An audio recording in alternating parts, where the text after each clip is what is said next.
There is a specific kind of silence that falls over a room when everyone present realizes simultaneously that they have been watching the wrong person. This is that story. The Canterbury Winter Ball, December 1893. The chandeliers were doing their finest work. Warm light, cold crystal, the kind of room that makes people feel important and behave accordingly. Lord Cavendish Arthur was holding a glass of scotch near the east fireplace and saying something that made his friends laugh loud enough to turn heads. 6 weeks, just 6 weeks, Arthur said. I told you she'd be easy. He had his back to the room. That was his first mistake. One of his friends, Lord Oliver, who saw her first, his laugh cut off mid-note, the way a clock stops when you drop it. He said nothing. He simply went still. Arthur turned. Matilda Thorne was standing 10 feet away. She had been there long enough for the nearest guests to have heard everything. Her expression was, and this is the precise word for it, composed.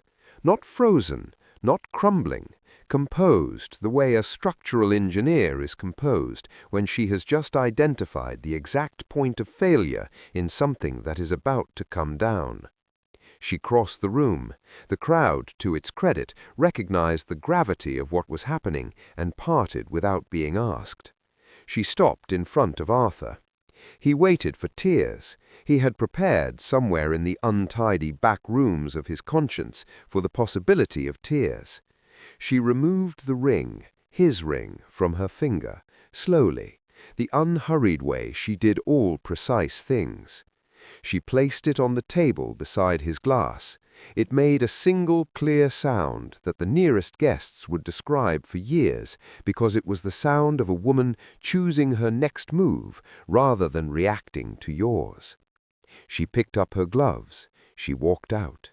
And Matilda Calloway turned on her heel and walked out of Arthur House as though she had somewhere far more important to be. She hadn't always been the sort of woman men underestimated.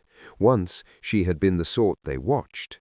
She had been the girl at the edge of the ballroom who could quote Seneca and repair a carriage wheel, and who laughed at precisely the wrong moments, which is to say, the honest ones. Then her father had died, and the money had gone with him to distant male cousins who had the grace to be embarrassed about it, but not enough grace to refuse. And Matilda Calloway had become a poor relation, which in London society was a designation not entirely unlike being furniture. Present, useful on occasion, largely invisible. She had not expected Lord Cavendish Arthur to see her. She had certainly not expected him to pursue her, relentlessly, brilliantly, with a kind of focused attention that had felt, God help her, like being chosen. She understood now what she had actually been, a wager, £30 sterling apparently, and the bragging rights that came with convincing a respectable woman to accept a proposal within 6 weeks. She had made it in 5. The carriage rattled beneath her. The November rain pressed against the glass in cold, insistent sheets. Matilda looked at her bare finger where the ring had sat for 11 days, and she did not cry. She made a plan instead. This is not a story about a woman who was broken by a man. It is a story about what she built from the wreckage and what it cost him. The story was everywhere by morning. Not the truth of it. The truth was too stark, too ugly for drawing rooms. What circulated instead was a softened, decorative version, that Miss Matilda Calloway had broken the engagement herself, citing incompatibility of temperament, and that Lord Cavendish Arthur had accepted her decision with characteristic grace. Matilda read the gossip column over her tea and almost admired the efficiency of it. He had spent £30 to humiliate her and not 12 hours to bury the evidence. She was lodging with her mother's cousin, a widow named Mrs. Prudence Holt, who occupied a narrow but respectable townhouse in Marylebone. Prudence was 60, suspicious of drafts and optimism in equal measure, and she had received Matilda's return the previous night with the grim practicality of a woman who had outlived several disappointments of her own. "Sit," Prudence had said, pressing warm brandy into Matilda's hands. "Don't explain yet. Drink first." Matilda had drunk. Then she had explained. Prudence had been silent for a long time afterward. Then she said, £30. The man is also cheap. It was, Matilda reflected, exactly the right response. Now she sat in Prudence's small morning room, the newspaper folded neatly beside her plate, and she thought with a cold and meticulous clarity that surprised her. Grief would come later, she suspected, the particular grief of having believed someone, having opened a door inside herself that she kept habitually locked, and discovering the room behind it had been picked for sport. But grief could wait. She had more pressing business. The wager had not been private. 3 men had witnessed Cavendish's laughter. 3 men had stood in that drawing-room with their glasses and their amusement, watching her understand what she had been to him. One of those men was Lord Prentice's heir, Oliver Prentice, who was vain and indiscreet and would not keep a secret past the second bottle of port. One was Sir Hugh Fenwick, who was quiet and had looked, now that she recalled it, faintly ashamed. The third was Gideon Voss. Matilda set down her teacup. Gideon Voss, the Earl of Dunmore, a man she had successfully avoided for 2 full London seasons, not because he frightened her, though he was objectively frightening, but because he had a way of watching people that made her feel she was being accurately read without her consent. He had dark eyes and a still, patient quality, like a man who had learned long ago that the world would eventually deliver whatever he was waiting for. He had not laughed the night before. She had noticed that, even in the wreckage of the moment. Cavendish laughing, Prentice grinning, Fenwick uncomfortable, and Voss utterly motionless, his expression unreadable, watching her with an attention she hadn't been able to interpret. She interpreted it now. He had known about the wager. The question that mattered, the question that would determine everything, was whether he had participated in it. Matilda intended to find out. Gideon Voss had not slept. This was not unusual. Sleep for him was a negotiation rather than a surrender, and last night his mind had refused to come to terms.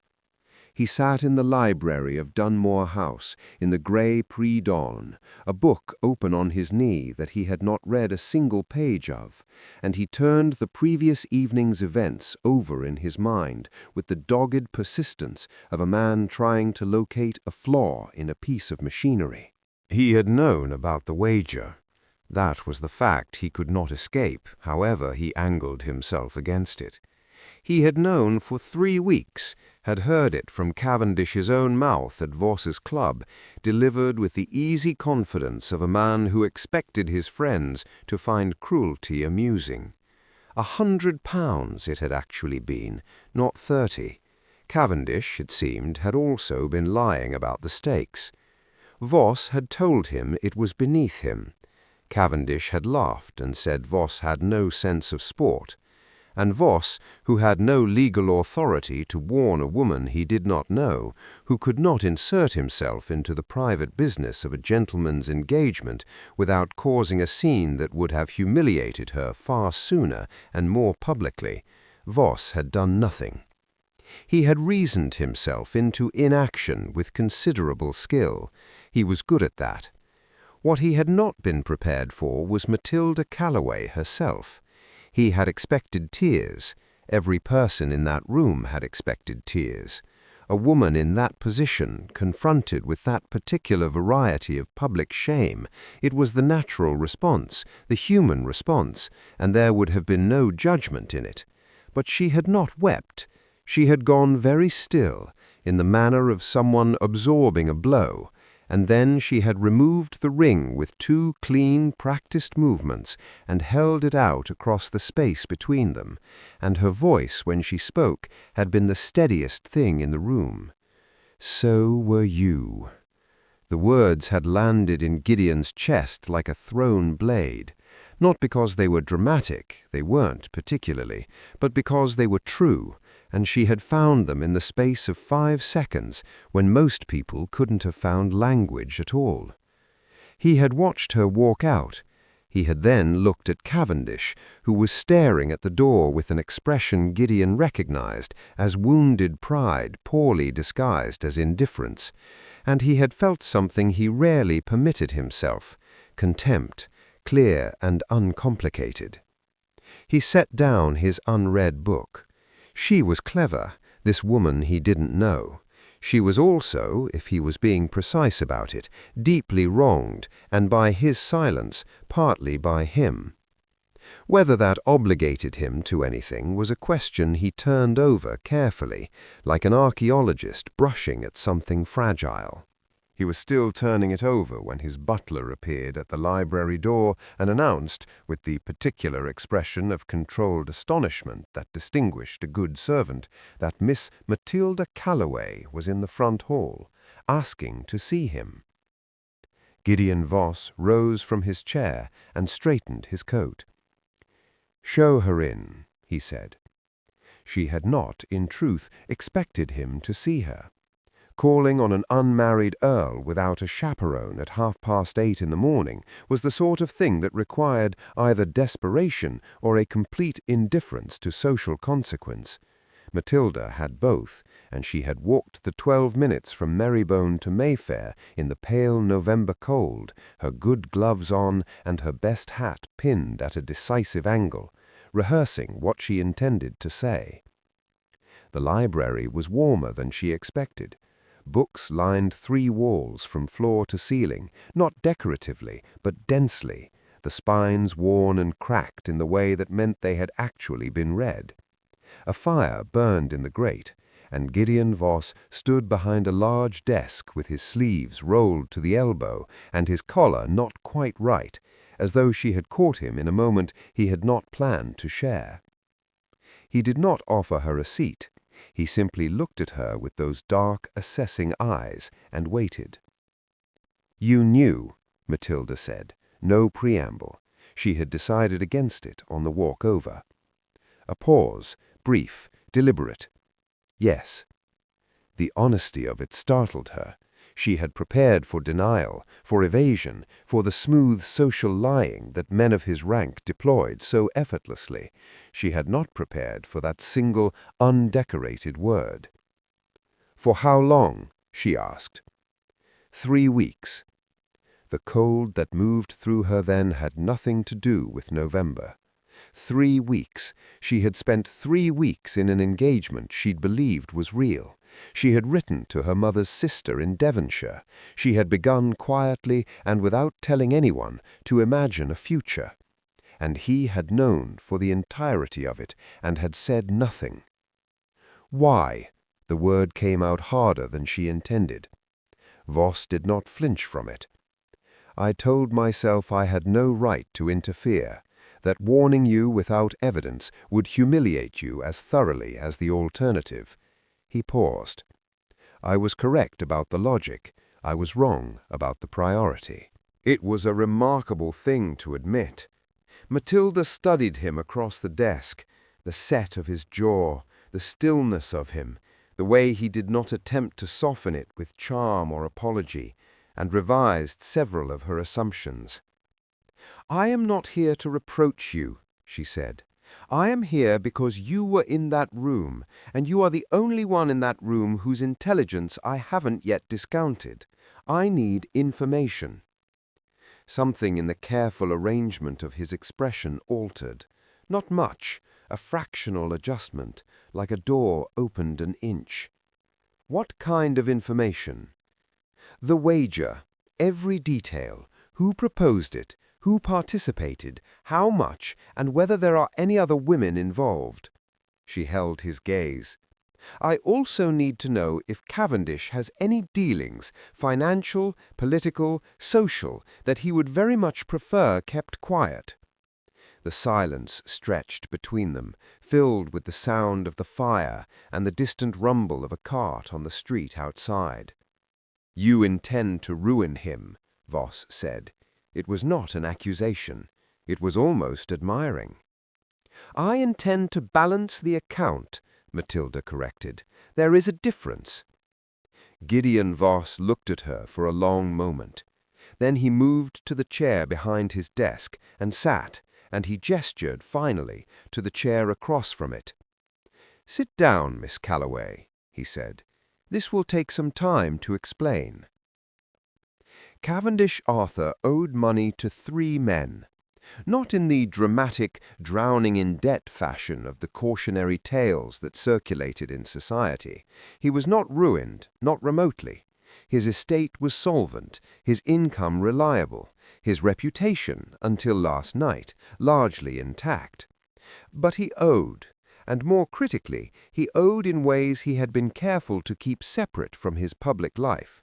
A private loan from a moneylender of questionable legitimacy, a gambling debt to a Prussian baron visiting London, a man with a long memory and no patience for delays. And a third, more delicate obligation, a promise made to a prominent member of Parliament regarding the outcome of a vote Cavendish had no business influencing. Gideon laid it out without theatrics. He had a precise, uncluttered way of speaking that Matilda found she trusted more than eloquence. He pulled no documents. She suspected he had them, filed with the same methodical intelligence he applied to everything. But he spoke from clear and detailed memory, and the portrait that assembled itself as he talked was not of a villain exactly, but of something almost worse, a charming, careless man who had reached the age of 32 without once being genuinely held accountable for anything. Matilda listened without interruption. She had brought a small notebook, another thing that had earned her a raised eyebrow from Voss when she produced it, and she wrote in her quick, cramped hand.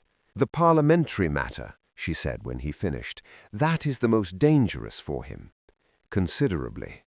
Who knows of it?" "Myself, the MP, and one other person." He paused. "Fenwick."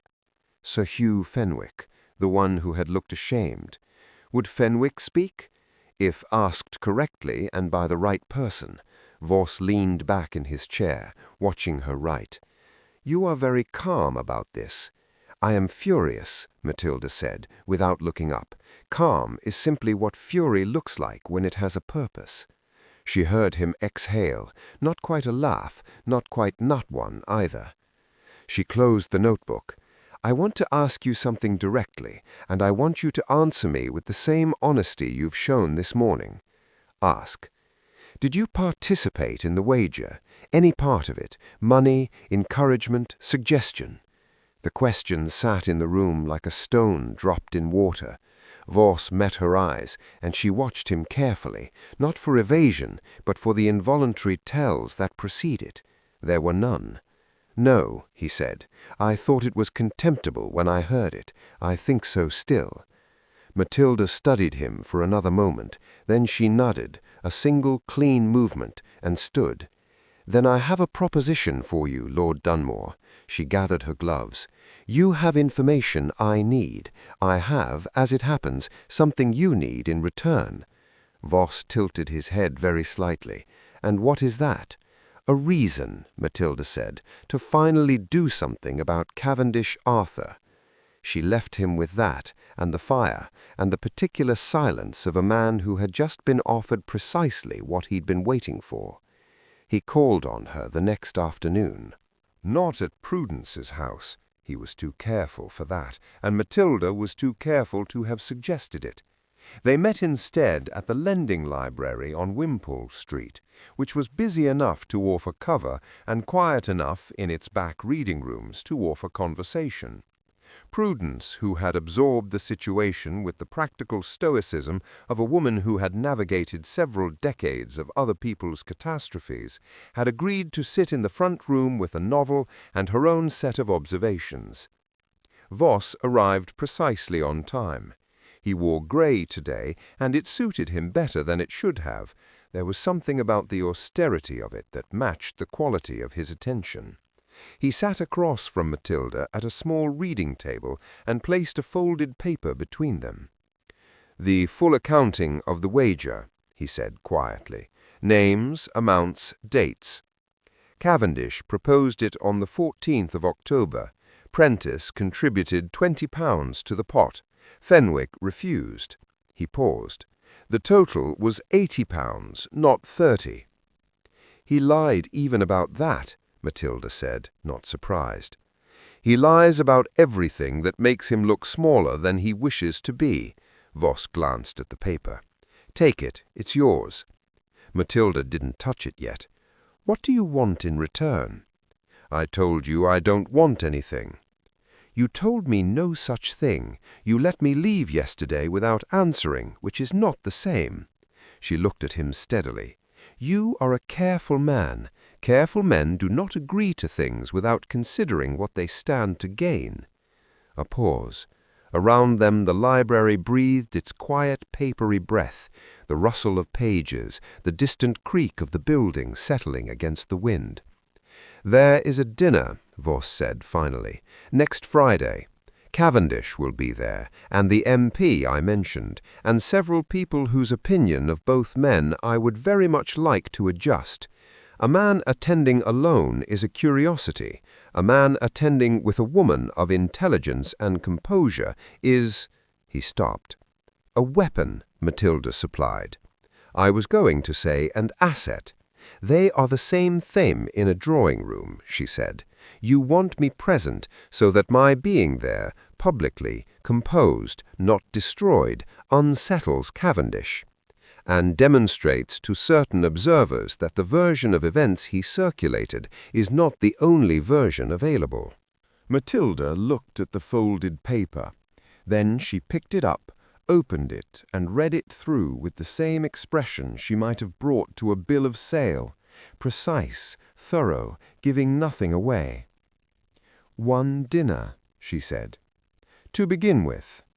She looked up at that. "You are negotiating for more than one dinner. I am suggesting that what you want to accomplish may require more than a single evening." He did not look away. "Cavendish is resilient in the way that men without conscience often are. Embarrassing him once will sting. Dismantling the structure of his credibility takes longer." Matilda was quiet for a moment. Through the reading-room window, November pressed its grey face against the glass. She thought about the letter she had written to her mother's sister. She thought about the 11 days she had worn that ring. "Very well," she said, "but I have conditions." I expected nothing less. "I am not your ornament. If I attend events with you, I attend as a participant, not a backdrop. I speak to whom I choose. I leave when I decide to leave." Agreed. "And if at any point I determine that your objectives have diverged from mine, I reserve the right to walk away." She met his eyes. "Without explanation." Gideon Voss considered her from across the small table, and she had the distinct impression that he was recalculating something, not his answer, but his understanding of who she was. "Agreed," he said again, and then quieter. "You should know that I don't make agreements I intend to break." Matilda folded the paper and placed it in her reticule. "Neither do I," she said. "That is precisely what made last week so instructive." The dinner was held at Lord Alderton's house in Belgravia, a tall candlelit affair with 20 covers, and the particular atmosphere of an event where everyone knew everyone else's business and no one admitted it. Matilda wore dark green silk, It was her best gown, and she knew it, and she had chosen it with the deliberate precision of a soldier selecting arms. The color was uncommon on her. She had been told once by a woman who had meant it unkindly that it made her look dangerous. She had filed the observation away for future use. Voss collected her from Prudence's house in his carriage. He looked at her when she came down the steps and said nothing for a moment, and in that moment Matilda understood with a clarity that was almost inconvenient that his silence was not indifference. It was the particular quiet of a man disciplining his first response. "You look formidable," he said finally. "Good," said Matilda. "That's the intention." Cavendish arrived late, as he always did. He considered punctuality a form of eagerness, and eagerness a form of weakness. He came in with Prentice at his shoulder, and a woman Matilda didn't recognize on his arm, a pretty, fair-haired girl who was smiling with the bright, effortful energy of someone trying very hard to enjoy herself. Matilda watched Cavendish scan the room and find her. She watched the precise moment he registered Voss beside her, the sequence of expression, surprise, then wariness, then the rapid reconstruction of confidence took approximately 3 seconds. She counted. Dinner was a performance, and Matilda had always been better at performance than people assumed. She talked to the MP's wife about Italian travel, to old Lord Alderton about his collection of geological specimens, and to Voss, who was seated across from her, in the brief, easy exchanges of people who had known each other for years. She knew they were being watched. She let them watch. She gave them nothing anxious and nothing wounded, only a woman in dark green silk who was evidently perfectly content with her life. Cavendish, 2 seats down, grew visibly tighter as the courses progressed. It was over the dessert course that he miscalculated.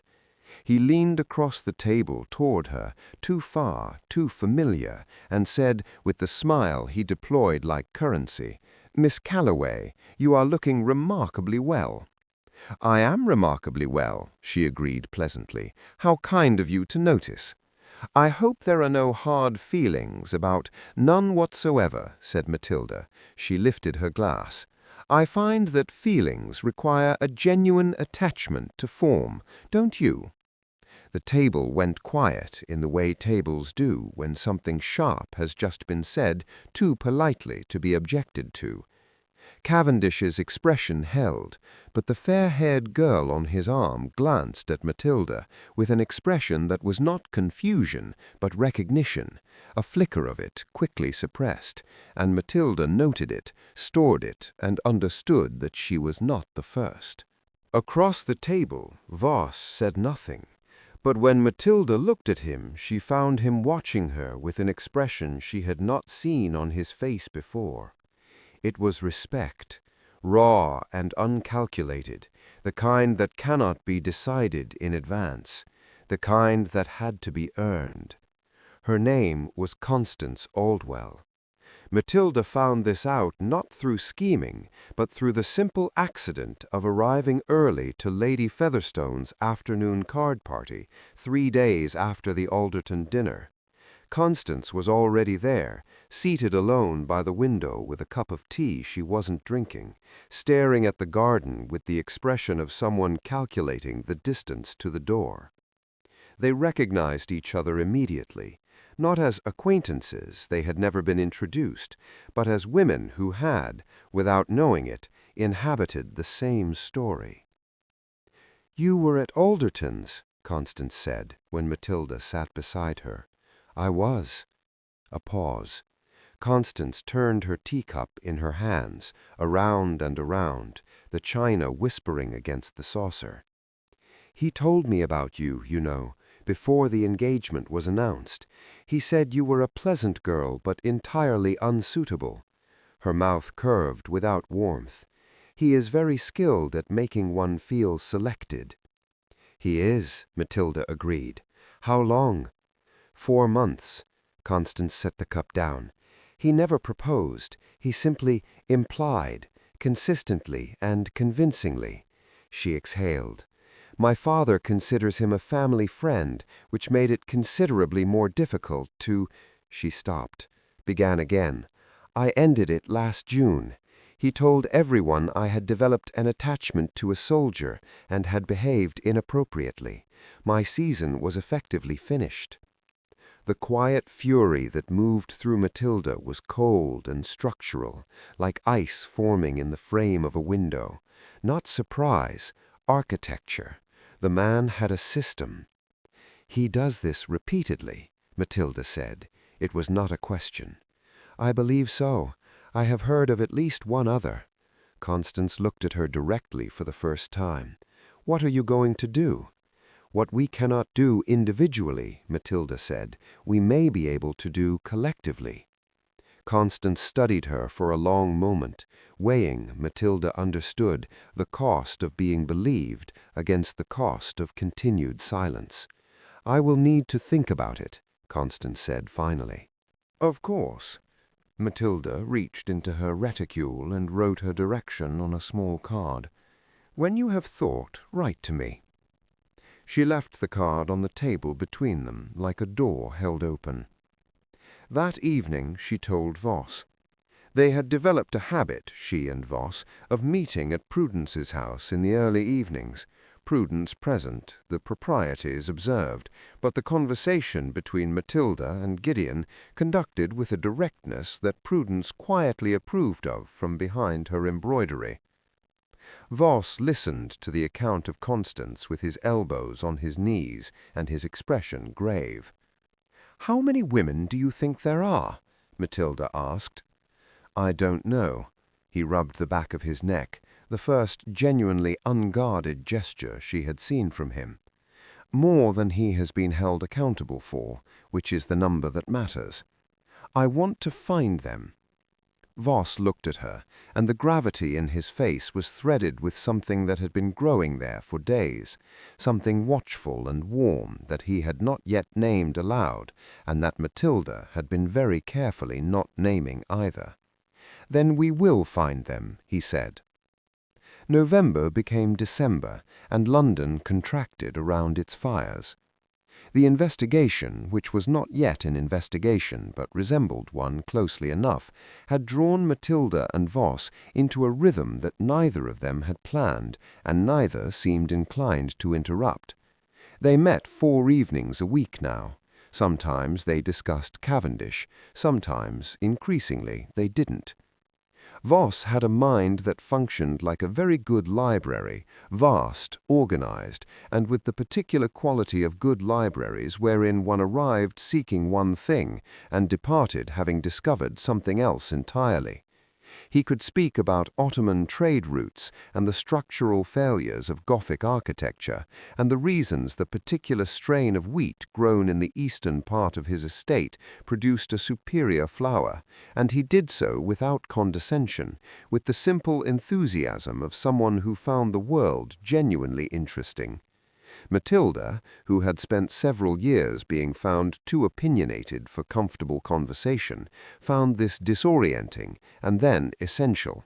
He asked her questions no one had asked her before, not about her circumstances or her family or her intentions regarding remarriage, the social inventory that passed for interest in most drawing-rooms, but about what she thought, about things, whether she believed reforming the poor laws would produce lasting change or merely relocate suffering, whether the paintings of Turner were sublime or merely clever, whether she had ever been truly happy and when.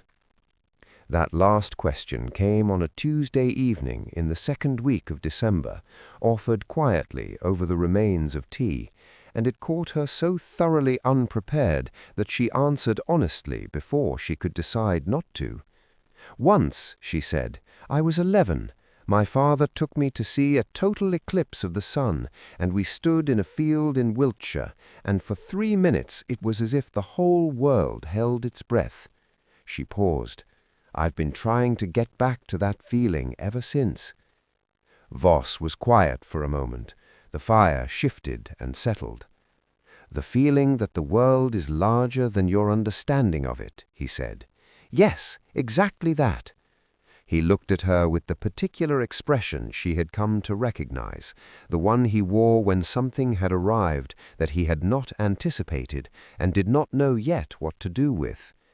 "I know that feeling," he said, and then, so quietly it was almost to himself, "I have been experiencing it rather frequently of late." Matilda heard it.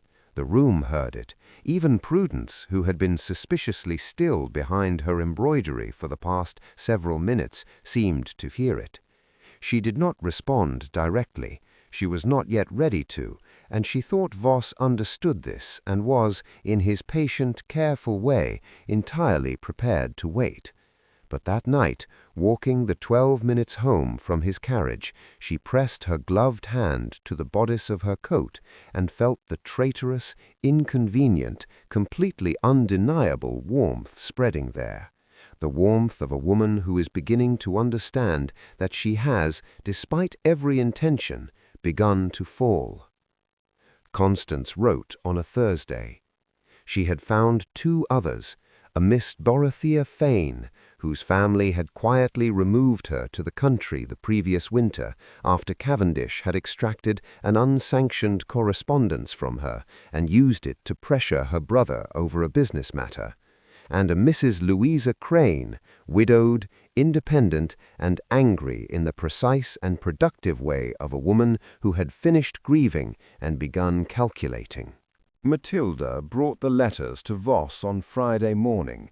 They read them together at his desk, side by side, not across from each other as they usually sat, and the closeness of it was something Matilda noted and refused to make self-conscious.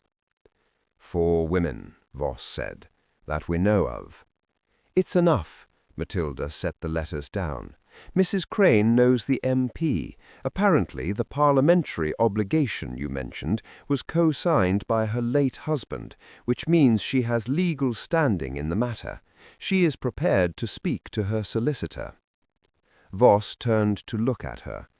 This close, she could see the fine lines at the corners of his eyes, the evidence of a man who had spent years squinting at things he was trying to understand. "You did all of this in a week?" he said. "I had a place to channel my energy," she said. "It was either this or several weeks of crying into Prudence's antimacassars." "I'm glad you chose this." He said it with a simplicity that landed squarely. "And I am sorry I didn't warn you. I know I said that before. I want to say it again because the first time I said it, I was being accurate. Now I am being something else." "What sort of something else?" she asked. The question sat between them. Outside, a cart-horse stamped on the cobbles. A door closed somewhere in the house. "Matilda." He said her name without the prefix for the first time. She did not correct him. "I think you know what sort." She did know. She had known for 2 weeks with the quiet, stubborn certainty of a person who has identified a fact they are not ready to act upon. "We have not yet finished what we started," she said. "No." "Then finish it with me first. Then—" She stopped, permitted herself just barely a fractional softening around the edges of her composure. "Then we will speak of something else." Voss held her gaze for a long moment. The patience in him, that deep structural patience, was so present it was almost tangible. "Very well," he said. "Let us finish it." The mechanism they set in motion over the following days was elegant in the way that well-made things are, not ornate, not dramatic, simply effective. Mrs. Crane's solicitor filed a formal inquiry regarding the parliamentary matter. The document was discreet, but discreet documents have a way of becoming indiscreet once the right people become aware of their existence. Constance agreed to provide a written account of her experience, not for public circulation, but for the attention of Lord Alderton, who had a daughter of his own, and whose respect Cavendish had been cultivating for years. Voss delivered that account personally. He was in Alderton's study for 40 minutes. He came out and did not tell Matilda what was said, but 3 days later Cavendish Arthur resigned his membership from 2 of his most prestigious clubs, citing a desire to spend more time at his country estate. The city noted it. The city drew its own conclusions. It was not a hanging. It was something more durable, a door quietly and permanently closed. He came to Prudence's house on a Wednesday evening and did not mention Cavendish once. Prudence, displaying a social acuity that her cantankerous exterior had long concealed, announced that she was tired and was going to bed, and left them in the sitting-room with the fire and the tea things and the accumulated weight of everything that had not yet been said.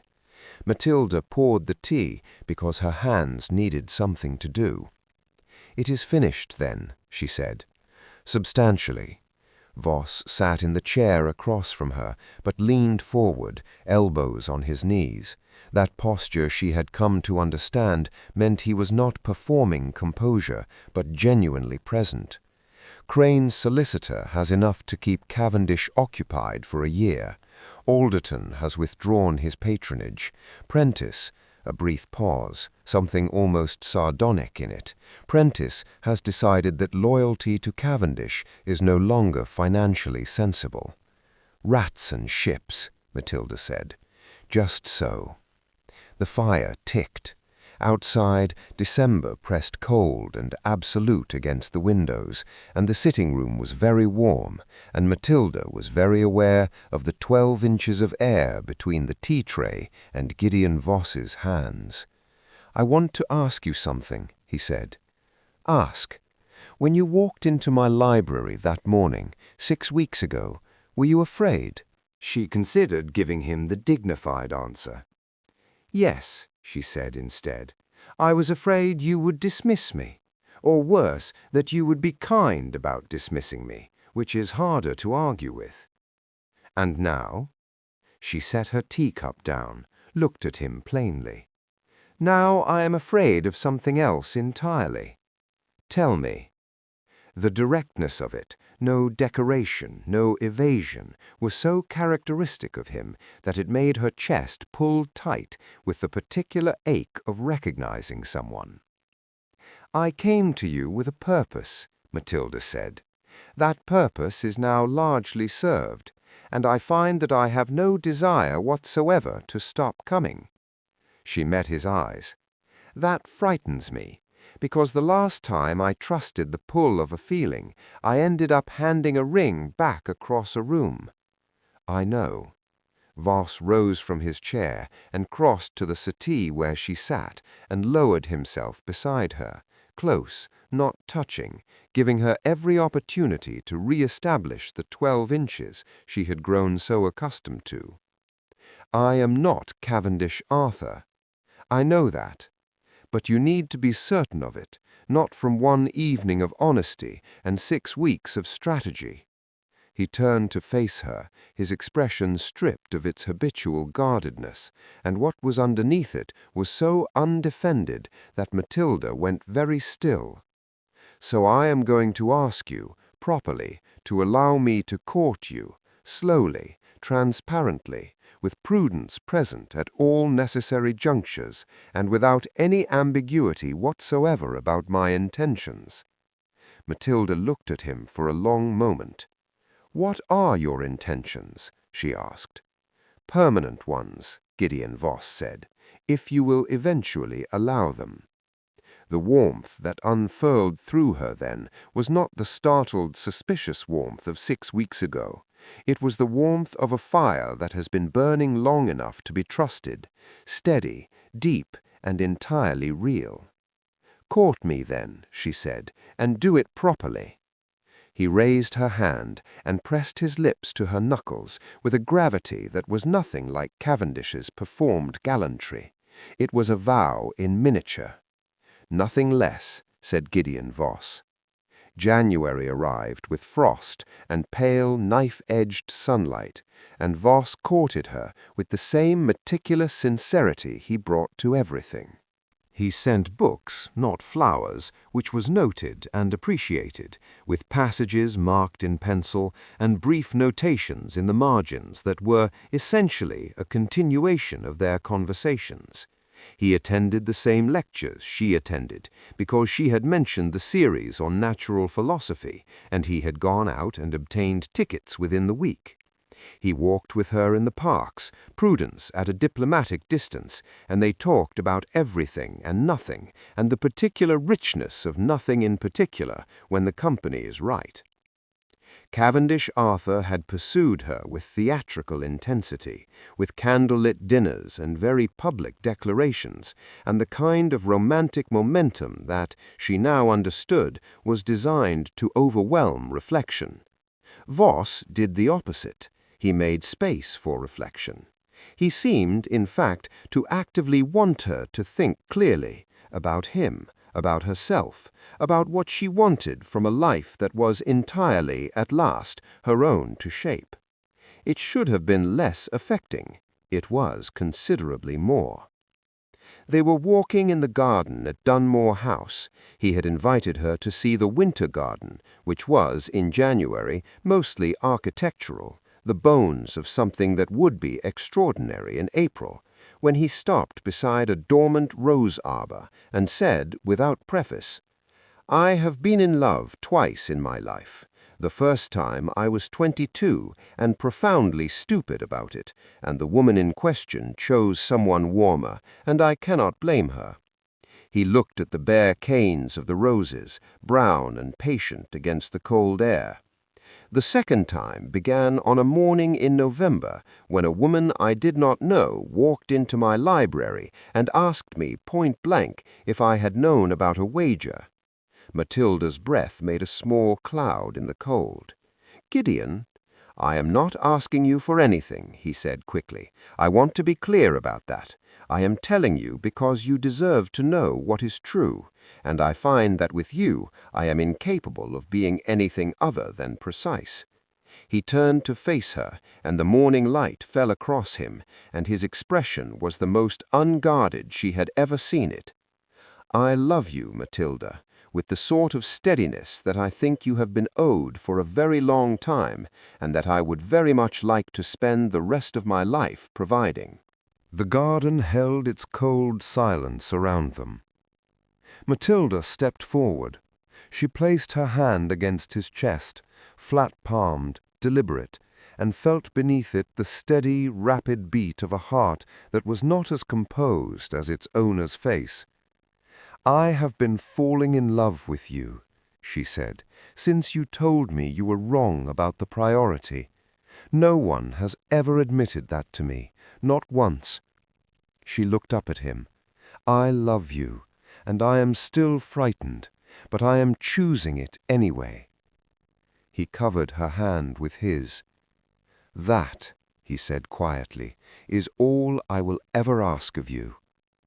He kissed her then, not urgently, not dramatically, but with a slow and absolute tenderness, in the pale January garden, among the sleeping roses, with Prudence watching from the drawing-room window and having the good grace to look away.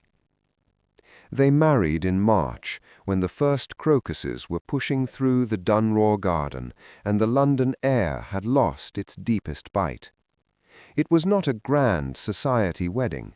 Matilda had not wanted one, and Voss, who understood without being told the particular associations that the spectacle of a wedding now carried for her, had arranged instead a quiet ceremony at the church near his country estate in Derbyshire, with 30 guests, a great deal of pale spring light, and Prudence Holt in the front pew, wearing an extremely fine hat and the expression of a woman who has navigated a complicated situation to a satisfactory conclusion. Cavendish Arthur was in the country indefinitely, The parliamentary inquiry had not resulted in criminal charges, these things rarely did, but it had resulted in a very public and very thorough loss of influence, and Cavendish, stripped of the social architecture that had made him powerful, had turned out to be precisely what Matilda had always suspected: small. She did not think of him often. When she did, she felt nothing she would classify as hatred, something more like the mild, clear contempt one feels for a structural problem that has been correctly solved. The marriage was happy in the way that only marriages between people who genuinely see each other can be, not without difficulty, not without the occasional argument conducted with the full intellectual engagement both of them brought to everything, but fundamentally, irreducibly happy. Voss read to her in the evenings. She annotated his books in different colored pencil, and he never once complained. He learned over their first year that she needed half an hour alone in the mornings before she could be civil to anyone, that she laughed most freely when she thought no one important was watching, and that the surest way to solve any disagreement between them was to take a walk and let the movement loosen what the sitting had knotted.